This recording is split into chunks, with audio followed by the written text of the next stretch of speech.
स्वागत है दोस्तों वंदे भारत फाउंडेशन की इस वीडियो लेक्चर सीरीज में और मैं माली राम शर्मा। आज हम बात करेंगे क्लास 11th अध्याय 9 की विविध एक्सरसाइज के। लास्ट दो लेक्चरों में हमने क्वेश्चन नंबर 12 तक किया था। आज के इस लेक्चर में क्वेश्चन नंबर 13 से स्टार्ट करेंगे। सबसे पहले मैं एक बात बताना चाहता हूँ लेक्चर स्टार्ट होने से पहले कि जो बच्चे 11th क्लास में हैं, जिन्होंने 10th बोर्ड पास कर लिया है, और इस कोरोना काल में तो 10th बोर्ड वालों को भी प्रमोट किया गया है, तो जो बच्चे घर पे हैं और ये सोच रहे हैं कि क्लास 11 इतना इंपॉर्टेंट नहीं है 12th के कंपैरिजन, बोर्ड एग्जाम आपके लिए इंपॉर्टेंट है क्योंकि आपकी परसेंट के लिए वो सब कुछ डिसाइड करता है। कॉलेज में एडमिशन से लेकर चाहे आईआईटी जेई नीट का क्राइटेरिया भी होता है। लेकिन सबसे बड़ी चीज़ ये है कि अगर आपका 11th का बेसिक ठीक नहीं है, मैथमेटिक्स हो चाहे फिजिक्स हो चाहे केमिस्ट्री, तो आप जेई हो या जेई मेन हो, मतलब जेई एडवांस हो आईआईटीज के लिए, एनआईटीज के लिए जेई मेन्स हो, या साथ साथ में जितने भी आईसीएआर के एग्जाम वगैरह होते हैं या बहुत सारे कम्पिटेटिव एग्जाम होते हैं, उनके लिए बेसिक बहुत ज़्यादा स्ट्रांग होना जरूरी है। साथ में जैसे नीट की प्रिपरेशन करने वाले बच्चों के लिए केमिस्ट्री और फिजिक्स भी उतना ही इंपॉर्टेंट है। तो 11th क्लास को स्किप मत कीजिए, ये किसी भी एग्जाम के लिए 60% तक रोल रखती है। क्लास 11 60% तक रोल रखती है। तो जो भी बच्चे इस क्लास 11 को जो मतलब जितना हल्के में ले रहे हैं, इजी वे में ले रहे हैं, उनको मेरा एक ही सजेशन है कि आप लोग 11th क्लास पर ज़्यादा फोकस कीजिए कंपेरेटिवली 12th, क्योंकि आपको 12th क्लास के साथ क्या करना होता है, एग्जाम फाइट करना होता है। साथ में अगर जेई एडवांस की प्रिपरेशन करने वाले बच्चों के लिए तो 12th के बाद में एक ही चांस मिलता है। तो मोस्ट प्रोबेबली आप कोशिश करो कि क्लास 11th को अच्छे से तैयार करो 60%। मतलब आपको आईआईटी पास करने के लिए अगर आप केवल 11th क्लास के अगर फोकस करके चल रहे हो ना, तो भी आपको जेई मेन और एडवांस के लिए बहुत ज़्यादा प्रोबेबिलिटी रहेगी सिलेक्शन होने की। तो मैं यही कहना चाहूँगा कि आप रेगुलर वीडियो लेक्चर सीरीज देखते रहिए, क्लास 11th पर भी उतना ही फोकस कीजिए जितना क्लास 12th पर फोकस करते हो। तो चलो स्टार्ट करते हैं लेक्चर। और कल हम एक मोटिवेशनल लेक्चर के साथ भी मिलेंगे, कल लाइव एक मोटिवेशनल लेक्चर के साथ भी मिलेंगे जिसमें हम बहुत सारी चीज़ें बातें करेंगे, जेई एडवांस कैसे क्रैक करते हैं, जेई मेंस वगैरह। साथ साथ में क्लास 12th के बाद में बच्चों के पास क्या होते हैं, ऑप्शंस नहीं भी होते और होते भी बहुत सारे हैं। मतलब आप कंफ्यूज रहते हो कि मुझे बीएससी करना चाहिए या कुछ, कौन से सब्जेक्ट मतलब कौन से टॉपिक में मुझे आगे बढ़ना चाहिए या कौन से फील्ड में आगे जाना चाहिए। उन सभी फील्ड वगैरह के बारे में हम कंप्लीटली डिटेल से बात करेंगे डिफरेंट डिफरेंट वीडियोज में। तो चलो आज स्टार्ट करते हैं क्वेश्चन नंबर 13 विविध एक्सरसाइज का, सीक्वेंस एंड सीरीज का। क्वेश्चन नंबर 13 क्या दिया हुआ है, देखो क्वेश्चन नंबर 13 है, यदि यदि a plus B X upon a minus B X equal to क्या दिया हुआ है, b प्लस सी एक्स अपॉन बी माइनस सी एक्स। इसी प्रकार क्या दिया हुआ है, c plus D x upon सी माइनस डी एक्स। ये दिया हुआ है हमारे पास रिलेशन। और ये भी दिया हुआ है x does not equal to 0, x 0 के बराबर नहीं हो तो क्या करना है, हो तो क्या करना है, हो तो दिखाइए कि ए बी सी डी, दिखाइए कि ए बी सी तथा डी किसमें है, गुणोत्तर श्रेणी में है, जीपी में है, गुणोत्तर श्रेणी में है। किसमें है, गुणोत्तर श्रेणी में। अब देखो गुणोत्तर श्रेणी में है तो इसके लिए क्या प्रूव करना होगा हमें, ए बी सी डी किसमें है, ए बी सी और डी किसमें होने, किसमें प्रूव करना है, ये क्या है, गुणोत्तर श्रेणी में है या नहीं है, गुणोत्तर श्रेणी में है या नहीं है। कैसे प्रूव करेंगे, हमें ये रिलेशन दिया हुआ है, हमें क्या दिया हुआ है, ये रिलेशन दिया हुआ है। देखो ये इसके बराबर है, ये इसके बराबर है और ये इसके भी बराबर है। तो चलो देखते हैं, हम स्टार्ट करते हैं इसके लिए। A minus B X upon sorry A plus B X upon A minus B X equal to B plus C X upon B minus C X ले लिया हमने। तो हम क्या करते हैं, इसका क्रॉस मल्टीप्लिकेशन। क्रॉस मल्टीप्लिकेशन कैसे होता है, क्रॉस गुणा, इसको इस नीचे वाले टर्म को इस ऊपर वाले टर्म से गुणा करते हैं, इस वाले को इससे गुणा करते हैं। चलो करते हैं, A plus B X B minus C x equal to क्या हो जाएगा, A minus B X B plus C x, यही आ रहा है, बी प्लस सी एक्स यही आ रहा है। अब देखो ये इसके अंदर दोनों से मल्टीप्लाई होगा, बी एक्स भी दोनों से मल्टीप्लाई होगा। इसी प्रकार ये ए है ना, ये बी प्लस सी एक्स से पूरे से मल्टीप्लाई होगा, और ये माइनस बी एक्स भी क्या होगा, बी प्लस सी एक्स से मल्टीप्लाई होगा। तो चलो करते हैं इसको। अब इस ए को इन दोनों से मल्टीप्लाई करेंगे तो क्या हो जाएगा, a b minus a C x, यही आ रहा है। अब इस प्लस बी एक्स को मल्टीप्लाई करो, तो b square x minus B C x का स्क्वायर इक्वल टू क्या आ गया, a b plus a C x minus, क्योंकि ये माइनस बाहर है तो माइनस दोनों से मल्टीप्लाई होगा, b square x minus B C x का स्क्वायर, यही आ रहा है। अब देखो यहाँ ए बी यहाँ भी और ए बी यहाँ भी है, तो ये क्या हो जाएगा, कैंसिल आउट हो जाएगा, ये लो। इसी प्रकार माइनस ए सी एक्स है और यहाँ क्या है, प्लस ए सी एक्स है, क्या है, प्लस ए सी एक्स है। देखो एक चीज यहाँ एक और दी हुई है, minus B C X square या minus B C X square है, तो ये दोनों क्या है, सेम साइन के हैं और अपोजिट, ये लेफ्ट हैंड साइड में, ये राइट हैंड साइड में, तो कैंसिल आउट हो गए। तो हमारे पास इधर क्या बच रहा है, इसको भी क्या, इसको इधर ले जाओ, तो two a C x plus, इसको इधर लेके जाएंगे तो क्या हो जाएगा, एक माइनस पहले से है, ये भी माइनस का हो जाएगा, minus two b square x equal to zero. ये हमारे पास रिलेशन आ गया। देखो यहाँ दो है, यहाँ भी दो, कॉमन ले लेंगे तो ये दो भी कैंसिल आउट हो जाएगा, तो ये क्या हो जाएगा, A C x minus B square x equal to zero, यही आ रहा है। अब देखो यहाँ से एक्स कॉमन ले लेते हैं, a c minus B square equal to zero, ये आ गया हमारे पास। इसका मतलब क्या हो गया, एक्स बराबर जीरो या a c minus B square equal to zero, यही आ रहा है। लेकिन हमें पहले दिया हुआ है x does not equal to zero, मतलब एक्स तो जीरो हो ही नहीं सकता, तो ये तो कैंसिल हो गया। अब इसका मतलब क्या हो गया, a c minus B square equal to zero, तो ये क्या हो जाएगा, b square equal to a c आ गया हमारे पास। आ गया नहीं आया, एक रिलेशन तो ये आ गया। चलो एक किससे आया, इन दोनों टर्म को लेने पर। अब देखो इन दोनों को लेते हैं हम लोग, क्या करते हैं, इन दोनों को लेते हैं, b plus C x, B minus C x equal to c plus D x upon C minus D x, यही आ रहा है। अब देखो इनको भी क्या करते हैं, क्रॉस मल्टीप्लिकेशन करते हैं, b plus C x c minus D x equal to c plus D x B minus C x, यही आ रहा है। अब देखो यहां से एक चीज करते हैं, यहां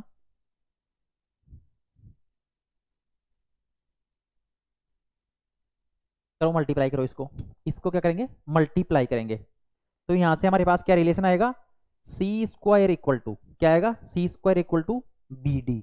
इसको सोल्व करेंगे तो क्या आ जाएगा हमारे पास, c square equal to b d आ जाएगा। अब देखो ए बी सी डी अगर गुणोत्तर श्रेणी में है, ए बी सी डी क्या है, गुणोत्तर श्रेणी में, ए बी और सी डी क्या है, गुणोत्तर श्रेणी में, तो क्या रिलेशन होता है, ए और सी में बी स्क्वायर इक्वल टू तो क्या होता है, ए सी होता है, हमें पता है बी स्क्वायर इक्वल टू क्या हो जाएगा, बी का स्क्वायर इक्वल टू ए सी हो जाएगा। इसी प्रकार सी स्क्वायर क्या हो जाएगा, बी मल्टीप्लाई में डी, और एक क्या हो जाएगा, b c equal to a d, ये तीन रिलेशन होते हैं। अब देखो हमारे पास एक रिलेशन तो क्या आ गया, b square equal to a c, ये भी आ रहा है, c square equal to b d, ये भी आ रहा है, और b c equal to a d, अगर इसको और इसको लेंगे तो भी क्या आ जाएगा, ये रिलेशन सिद्ध करेगा। तो इसका मतलब ये कि हमें क्या पता लग रहा है कि दी हुई जीपी क्या है, गुणोत्तर श्रेणी में है, ये दी हुई, ये तीनों क्या है, एक दूसरे के गुणोत्तर श्रेणी में गिवन है, गुणोत्तर श्रेणी में गिवन है, ए बी सी डी क्या है, गुणोत्तर श्रेणी में है। इससे हमने क्या कर दिया, सिद्ध कर दिया, इसको क्या कर दिया, प्रूव कर दिया। तो चलो इसको नोट डाउन कीजिए। अब हम नेक्स्ट में चलते हैं, हमें रिलेशन पता होना चाहिए अगर ए बी सी डी गुणोत्तर श्रेणी में है। अब ये कैसे निकालते हैं, देखो बी अपॉन ए, बी अपॉन ए क्या हो जाएगा, क्योंकि सार्वभौम अनुपात कैसे निकालते हैं, सेकंड पद अपॉन फर्स्ट पद, इसी प्रकार सी अपॉन बी। अब इसको क्रॉस मल्टीप्लाई करो, बी स्क्वायर इक्वल टू क्या आ जाएगा, ए सी, हमने ए से निकाला इसको, b square equal to a c, c square equal to b d, इसी प्रकार b c equal to a d आ गया हमारे पास। तो चलो इसको नोट डाउन कीजिए। अब हम नेक्स्ट क्वेश्चन की तरफ चलते हैं, हो गया। चलो अब नेक्स्ट क्वेश्चन की बात कर लेते हैं।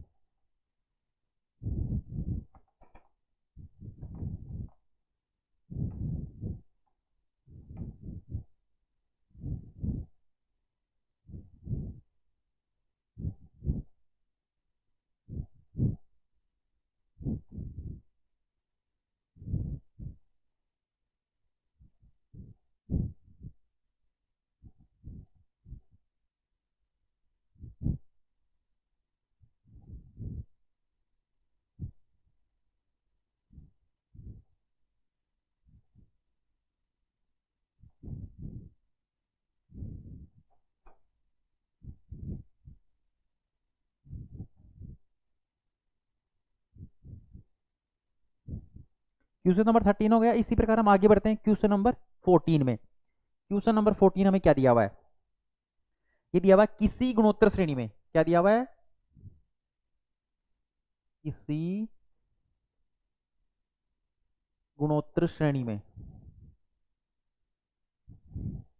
किसी गुणोत्तर श्रेणी में S क्या है? n पदों का योग,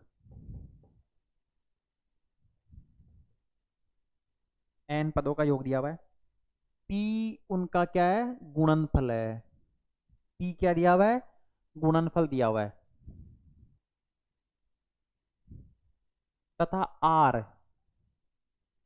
तथा R क्या है? उनके व्युत्क्रमों के, उनके व्युत्क्रमों मतलब रेसिप्रोकल, व्युत्क्रमों का योग दिया हुआ है। योग हो तो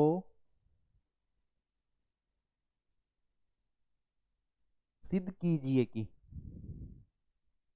सिद्ध कीजिए कि क्या सिद्ध करना है हमें? टी स्क्वायर आर की पावर एन किसके बराबर है? एस की पावर एन के बराबर है। हमें ये क्या करना है? सिद्ध करना है, हमें ये सिद्ध करना है हमें। तो चलो ये दिया हुआ है हमारे पास, किसी गुणोत्तर श्रेणी में एस क्या है? एन पदों का योग। गुणोत्तर श्रेणी दी हुई है। सबसे पहले हमें क्या दिया हुआ है? गुणोत्तर श्रेणी। अब देखो एक चीज, गुणोत्तर श्रेणी के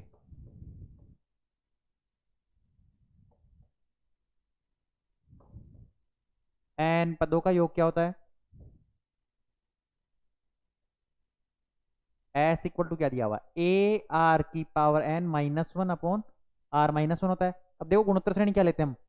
ए आर का स्क्वायर ए आर की पावर एन माइनस वन। क्यों लेना है? क्योंकि एन पद दिए हुए, तो एन पद क्या होता है? ए आर की पावर एन माइनस वन होता है। यानी ए आर का स्क्वायर ए आर की पावर एन माइनस वन। ये क्या हो गया हमारे पास? एक गुणोत्तर श्रेणी हो गई। इनके एन पदों का योग क्या हो गया? S equal to a r की power n minus one upon r minus one, ये हो गया। इसी प्रकार एन पदों के योग ये हो गया। उनका पी का गुणनफल, पी क्या है? इनका गुणनफल, इन आर पदों का गुणनफल मतलब गुणा ए आर का स्क्वायर एंड सोन गुणा में ए आर की पावर एन माइनस वन। ये क्या दिया हुआ है? पी दिया हुआ है। अब देखो हमारे पास एन टाइम क्या है? ए यहां भी है, ए यहां भी एन टाइम है, तो ए की पावर तो क्या हो जाएगा? एन हो जाएगा। अब देखो यहां से क्या आ रहा है? आर, यहाँ आर की पावर कुछ नहीं है, यहाँ आर की पावर वन है, प्लस आर की पावर टू, आर की power three and so on n minus one. यही आ रहा है n minus one equal to क्या दिया हुआ है? पी दिया हुआ है हमारे पास। अब देखो हमें पता है एक से लेकर एन पदों का योगफल कितना होता है? One plus two plus three. N पदों के लिए क्या होता है? N n plus one by two, ये होता है एन पदों के लिए। N n plus one by two होता है। लेकिन हमारे पास टोटल पद कितने हैं? वन से लेकर एन माइनस वन पद है, तो ये क्या हो जाएगा? एन की जगह n minus one, n minus one plus one by two, तो ये क्या हो जाएगा? N n minus one by two. हुआ या नहीं हुआ? हो गया ना। तो अब यहां पुट कर दीजिए आर की पावर में, तो ये क्या हो जाएगा? ए की power n,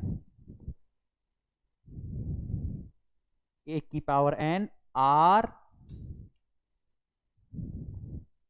N n minus one by two किसके बराबर है? पी के बराबर आ गया। अब देखो हमारे पास दो रिलेशन आ गए, एस का वैल्यू आ गई, पी की वैल्यू हमने निकाल ली। अब हमें निकालना सिद्ध क्या करना है? पी स्क्वायर आर की पावर एन किसके बराबर है? एस की पावर एन के बराबर है। अब देखो पी का स्क्वायर करो इसका। पहले सबसे पहले क्या करो? पी का स्क्वायर क्या है? यहाँ पे पी क्या दिया हुआ है? ये दिया हुआ है, इसका स्क्वायर करो तो ए टू एन, इसका स्क्वायर करेंगे दो कैंसिल हो जाएगा, तो क्या आ जाएगा? आर की power n n minus one. यही आ गया पी का स्क्वायर की जगह। अब देखो आर तथा आर उनके व्युत्क्रमों का योग है। अब हमें आर भी निकालना है। ये तो हमारे पास क्या आ जाएगा? पी का स्क्वायर आ गया, इसको अलग कर दो। अब व्युत्क्रम क्या है? One upon a plus one upon r. व्युत्क्रम का होता है इसका जस्ट वन अपॉन में हो जाएगा, व्युत्क्रमों का योग A R square and Son plus A r की पावर एन माइनस वन किसके बराबर है? आर के बराबर है। अब इनके व्युत्क्रमों का योग, अब इसमें क्या लेते हैं हम? एलसीएम लेते हैं, महत्व में समापवर्तन। क्या लेंगे? ए आर की पावर एन माइनस वन। क्यों से लेंगे? क्योंकि सबसे बड़ी टर्म यही है, सबका भाग चला जाएगा इसमें। अब इस ए का भाग लगाएंगे तो ऊपर क्या जाएगा, आर की पावर एन माइनस वन, यही आएगा। अगर ए आर का भाग लगाएंगे तो ए से कैंसिल हो जाएगा, आर की लगाएंगे तो आर एन माइनस टू, ये चलती रहेगी सीक्वेंस। और ए आर की पावर एन माइनस वन का लगाएंगे तो क्या आ जाएगा, वन आ जाएगा, यहाँ पे वन आएगा। अब देखो यहाँ से ऐड करो, one plus r plus one, और इस एक को क्या लिख सकते हैं, वन बराबर क्या हो जाएगा, आर की पावर जीरो हो जाएगा, आर की पावर जीरो हो जाएगा। तो हम ऐसे लिख सकते हैं इसको, आर की पावर जीरो, आर की पावर वन, आर की power two and so on r की power n minus one upon a r की पावर एन माइनस वन, यही होगा।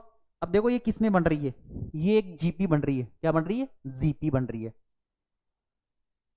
गुणोत्तर श्रेणी बन रही है, r one r r square r की क्यूब एंड सोन आर की पावर एन माइनस वन। मैं थोड़ा सा इसको क्या कर देता हूँ, रफ कहाँ से करूँ, यहीं से कर देता हूँ इसको मैं। अब देखो हमारे पास ये क्या बन गई, जीपी बन गई। इसका प्रथम पद क्या है, वन है, इसको वन लिख दो, तो हमारे पास क्या हो जाएगा, वन वन। प्रथम पद क्या है, वन है, आर की पावर, आर की पावर, और इसमें कितने बार जा रहा है, ए की बाहर जा रहा है, आर बटा वन, मतलब आर ही आ रहा है, क्या आ रहा है, आर आ रहा है। आर की पावर टोटल टर्म कितने, एन माइनस वन, आर की power n minus one upon r minus one, यही आ रहा है, आर की power n minus one. Total term कितने हैं, एन है, तो n minus one upon r minus one. Sorry ये माइनस वन नहीं आएगा क्योंकि टोटल टर्म एन है ना, ए वन आ गया, तो ये किसके बराबर दिया हुआ हमें, आर के बराबर दिया हुआ है, आर के बराबर दिया हुआ है। अब देखो इसको हमें क्या करना है, पी स्क्वायर को आर की पावर एन से मल्टीप्लाई करना है, ये आर है तो आर की पावर एन कितना हो जाएगा, इसको एन से कर दो, इस वन को, ये एन हो जाएगा, ये भी एन हो जाएगा। अब इस पी स्क्वायर से मल्टीप्लाई, इसको पी स्क्वायर से क्या करो, इसको मल्टीप्लाई कर दो, ए की पावर टू एन आर की power n n minus one. अब देखो यहाँ क्या है, आर माइनस वन की पावर एन है, ये आर की पावर एन माइनस वन की पावर एन है, और ये किसके बराबर है, पी स्क्वायर आर की पावर एन के बराबर है। तो अब देखो यहाँ से इसको थोड़ा रफ कर देता हूँ, यहाँ से एक चीज पता लग रहा होगा आपको कि हम इसको क्या लिख सकते हैं, इसकी पावर भी एन है, इसकी पावर भी एन है, इसकी पावर भी एन है, और इसकी पावर भी एन है, तो क्या लिख सकते हैं इसको, एक का स्क्वायर आर की power n minus one, r की power n minus one, r की power n minus one upon r minus one की होल पावर एन, यही आ रहा है, यही आ रहा है हमारे पास, ए का स्क्वायर आर की power n minus one r minus one r n minus one, ये आ रहा है हमारे पास। अब देखो यहां से कुछ चीजें समझ में आ रही होगी,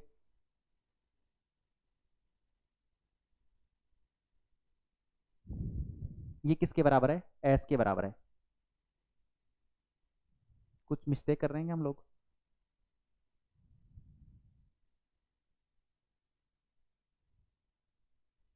क्वेश्चन तो सही दिया हुआ ना, ई स्क्वायर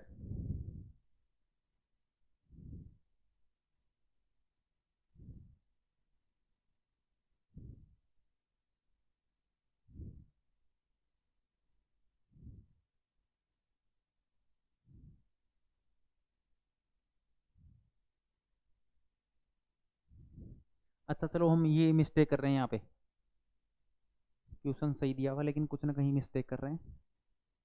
अच्छा ये वाला टर्म भूल रहे हैं हम लोग, ये वाला टर्म नहीं ले रहे हम लोग, ये वाला टर्म भी तो ऐड करना होगा, ए आर की पावर एन माइनस वन, ये वाला टर्म भी तो ऐड करना होगा। देखो ये नीचे टर्म दिया हुआ है डिनोमिनेटर में, तो चलो यहाँ भी ऐड करो इसको, पहले इसको ऐड करने से पहले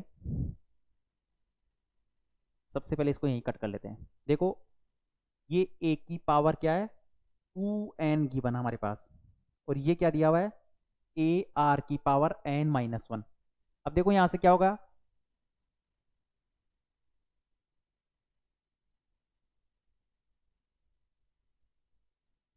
इसकी भी पावर एन होगी क्योंकि आर की पावर एन है, और इसका भी क्या हो जाएगा, एन आ जाएगा, यही आएगा क्योंकि एन इससे भी मल्टीप्लाई हो जाएगा। ये आर की वैल्यू आ रही थी, ये आर की वैल्यू है, तो आर इसमें भी एन हो जाएगा। अब देखो यहाँ 2n है और यहाँ क्या है, एन है, तो ये ऊपर क्या बच जाएगा, ए की पावर एन बचेगा केवल। ये r n n minus one ये भी कैंसिल आउट हो जाएगा, तो हमारे पास क्या बचाएगा, आर की पावर एन माइनस वन की power n upon r minus one की पावर एन। इसको हम क्या लिख सकते हैं, ए आर की power n minus one upon r minus one की होल पावर एन। अब देखो यहाँ से ए यहाँ भी है, आर की पावर एन माइनस वन यहाँ भी है, आर माइनस वन ये भी है, ये किसके बराबर है, एस के बराबर है, ये क्या हो जाएगा एस की पावर एन। और हमें यही प्रूव करना था, आर की power n p square equal to s की पावर एन, यही प्रूव करना था। देखो ऐसी सिली मिस्टेक मत करना, नीचे डिनोमिनेटर मतलब अंश और हर में जो भी लिखा हुआ है सबको कंसिडर करना है, अन्यथा आंसर आने में दिक्कत होगा, आपको प्रूव करने में दिक्कत होगा। चलो इसको नोट डाउन कीजिए। अब हम नेक्स्ट क्वेश्चन की तरफ चलते हैं।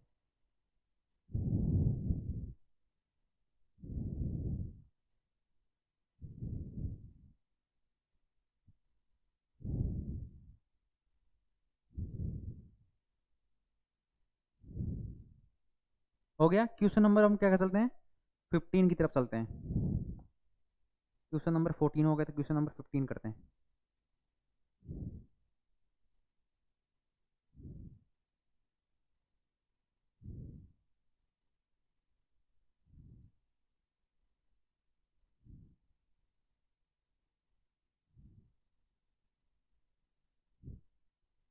चलो ये हो गया हमारा नोट डाउन।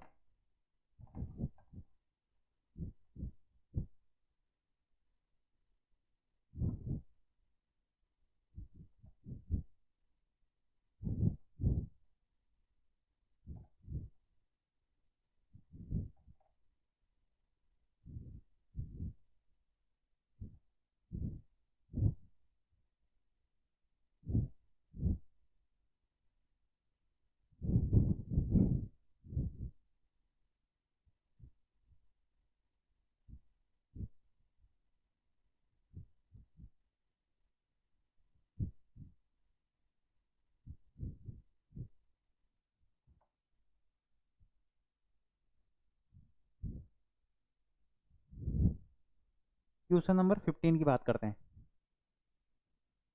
क्वेश्चन नंबर 15 में क्या दिया हुआ है, किसी समांतर श्रेणी का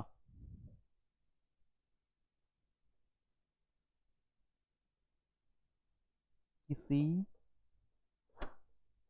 समांतर श्रेणी का ई वा पद, क्यू वा पद तथा आर वा पद। आर वा पद क्या दिया हुआ है, क्रमशः ए बी तथा क्या है सी है, तो सिद्ध कीजिए।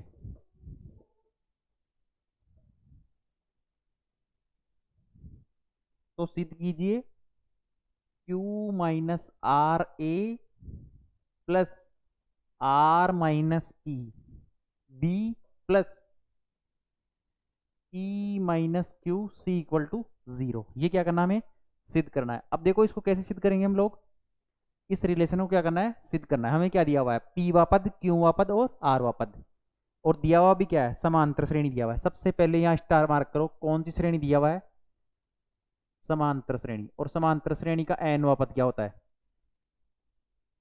एन वा पद a n, a plus d r minus sorry n minus one multiply में डी। टोटल एन पद है तो एन माइनस वन, डी क्या है, सार व अंतर है, प्रथम पद ए है, एन वा पद ये हो गया। अब निकालना क्या हमें, पहले पी वा पद क्या है, तो ए पी क्या हो जाएगा, a plus p minus one multiply में डी हो गया। इसी प्रकार क्यू वा पद ए क्यू क्यू, लेकिन हमें ए बी सी तो दिया हुआ रिलेशन में, तो हम प्रथम पद क्या नहीं लेते हैं, ए नहीं लेंगे, इसकी जगह क्या लेते हैं, टी ले लेते हैं। क्या ले लेते हैं, प्रथम पद। देखो यहां ले लेते हैं प्रथम पद टी, और सार्वय अंतर क्या ले लेते हैं, डी ले लेते हैं, क्योंकि एबीसी में क्या दिया हुआ है, पी क्यू और आर वे पद की वैल्यू दी हुई है, इसलिए हम ले लेते हैं यहाँ पे ई ले लेते हैं, E plus Q minus one multiply में डी, ये किसके बराबर है? पी वा पद तो ए के बराबर है, ये बी के बराबर है। इसी प्रकार आर वा पद ए आर, तो टी प्रथम पद आर माइनस वन मल्टीप्लाई में डी किसके बराबर है? सी के बराबर है। अब देखो हमारे पास पी क्यू आर वा पद आ गया हमारे पास। अब क्या करते हैं, ये फर्स्ट इक्वेशन ले लेते हैं, ये सेकेंड, ये थर्ड इक्वेशन दिख रहा है, ये फर्स्ट। तो हम क्या करते हैं, फर्स्ट में से सेकेंड को घटाते हैं। क्या करते हैं, फर्स्ट में से सेकेंड को घटाते हैं। तो हमारे पास क्या आ जाएगा, ए माइनस बी आ गया एक तरफ, तो ए में से बी घटाए तो ए माइनस बी किसके बराबर आया है? टी में से टी क्या हो गया, कैंसिल आउट हो गया। देखो पी डी, ये डी से मल्टीप्लाई होता है, पी डी माइनस डी, ये ऐसे कैसे आ गया माइनस, इसको घटाना है, क्यू डी माइनस डी, ऐसे कैसे? अब ये माइनस बाहर है, तो ए माइनस बी किसके बराबर हो गया? P D minus d minus q D plus D, यही आ रहा है। अब देखो माइनस डी यहाँ है और ये क्या है, प्लस डी है, तो ये क्या हो जाएगा, कैंसिल आउट हो गया। अब देखो यहाँ से, यहाँ भी डी है और यहाँ भी डी है, तो क्या हो जाएगा, कॉमन ले लेंगे, a minus b p minus q d. अब देखो यहाँ डी की वैल्यू क्या आ गई, यहाँ से डी बराबर a minus b upon p minus q, ये किसकी वैल्यू आ गई, डी की वैल्यू आ गई। इसी प्रकार हम क्या करते हैं, दो में से तीन को घटाते हैं, दो में से इक्वेशन तीन को क्या करते हैं, सब्ट्रैक्ट करते हैं, घटाते हैं। चलो क्या करते हैं, घटाते हैं, क्या गया, b माइनस सी हो जाएगा, b माइनस सी, क्योंकि यहाँ b है और यहाँ क्या है, c है, तो b माइनस सी हो गया, t से t कैंसिल आउट हो गया, तो क्या हो जाएगा, q d minus d minus r d minus d, यही आ रहा है। तो b minus c equal to क्या हो जाएगा, क्यू डी माइनस डी। अब ये माइनस अंदर चला जाएगा, तो आर डी, ये माइनस और ये माइनस क्या हो जाएगा, प्लस का डी। देखो यहाँ माइनस का और यहाँ प्लस का, तो कैंसिल आउट हो गए, तो b माइनस सी क्या हो जाएगा, d कॉमन ले लेंगे, तो q माइनस आर, यही आ गया हमारे पास। अब देखो यहाँ से भी d की वैल्यू क्या हो जाएगी, b minus c upon q minus r. अब देखो कोई समांतर श्रेणी दी हुई है, तो उसमें d सार व अंतर क्या होता है, समान होता है। इसका मतलब ये वाली वैल्यू और ये वाली वैल्यू बराबर होनी चाहिए, क्योंकि ये भी d की वैल्यू और ये भी d की वैल्यू है। समझ में आया आप लोगों को? चलो तो फिर ये दोनों बराबर है, तो इन दोनों को क्या करते हैं, बराबर पुट कर देते हैं। मैं यहां से थोड़ा रफ कर देता हूं भाई, समांतर श्रेणी दी हुई है तो उसका सारा अनुपात क्या होगा, समान होगा। तो इसका मतलब क्या हो जाएगा, a minus b upon p minus q किसके बराबर है, b minus c upon q minus r. तो क्या करते हैं, क्रॉस मल्टीप्लाई करते हैं, तो क्रॉस मल्टीप्लाई करेंगे तो क्या हो जाएगा, a minus b q minus r equal to किसके बराबर हो जाएगा, p minus q b minus c, ये आ गया। चलो इनको सबको क्या करते हैं, मल्टीप्लाई करते हैं। इस a को किससे मल्टीप्लाई करेंगे, क्यू से, तो a q minus a r minus b q plus b r equal to क्या हो जाएगा, इस p को इससे मल्टीप्लाई करो, p b minus p c minus q b plus q c, यही आ रहा है, एकदम यही आ रहा है। तो चलो क्या करते हैं, इनको एक तरफ ले आते हैं, क्या करते हैं, एक तरफ ले आते हैं। देखो यहाँ पे क्या है, एक की टर्म यहाँ भी है, एक की टर्म यहाँ भी है, कुछ टर्म सेम आ रही है कि यहाँ पे, ये चीज देख करो पहले, सबसे पहले ए क्यू, इसमें नहीं है ए क्यू, ए आर यहाँ भी नहीं है, बी क्यू, देखो यहाँ बी क्यू है माइनस का, यहाँ भी बी क्यू है, तो ये कैंसिल आउट हो गया। इसी प्रकार बी आर नहीं है, तो अब हमारे पास कितनी टर्म रहेगी टोटल, दो, दो ये। तो चलो क्या करते हैं, यहाँ से ए और यहाँ क्या ले लेते हैं, कॉमन ले लेते हैं, तो क्यू माइनस आर, ये आ गया हमारे पास। अब देखो यहाँ बी आर यहाँ भी है और बी पी यहाँ है, तो बी कॉमन ले लेंगे, इसको इधर ले आओ, तो ये क्या ले लेंगे, प्लस बी, ये आर ऐसे कैसे इधर आएगा, तो क्या हो जाएगा, ये माइनस का पी हो जाएगा। इसी प्रकार देखो यहाँ सी है, तो प्लस सी कॉमन ले लेंगे, सी लेंगे तो q minus p equal to 0। लेकिन ये दोनों इधर आएंगे, तो क्या हो जाएगा, क्यू तो नेगेटिव का हो जाएगा और पी प्लस का हो जाएगा, तो पी माइनस क्यू, यही आ रहा है। अब देखो हमें क्या प्रूव करना था, a q minus r, b r minus p, c हमने सी कॉमन लिया तो सी बाहर आ गया, पी माइनस क्यू, हमने क्या कर दिया, इसको सिद्ध कर दिया। देखो समांतर श्रेणी हो चाहे गुणोत्तर श्रेणी हो, हमें एन व पद, एन पदों का योगफल, ये सब चीजें पता होना चाहिए। 1+2+3 n पदों का योगफल क्या होगा ये भी पता होना चाहिए। सारे फॉर्मूला हमने लास्ट के लेक्चरों में इन सब चीज़ों के बारे में बात की है। और विविध एक्सरसाइज में क्या होता है, सभी क्वेश्चन क्या होते हैं एक दूसरे से क्या होते हैं मिक्सअप होते हैं, समांतर श्रेणी गुणोत्तर श्रेणी सभी फॉर्मूले वगैरह एक साथ यूज करने होते हैं। इसीलिए तो विविध एक्सरसाइज इंपॉर्टेंट होती है।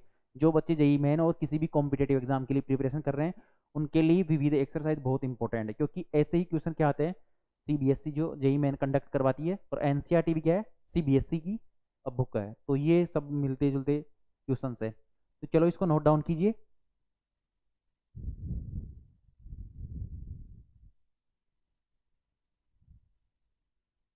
हो गया, चलो अब नेक्स्ट लेक्चर की तरफ चलते हैं, नेक्स्ट क्वेश्चन की तरफ चलते हैं।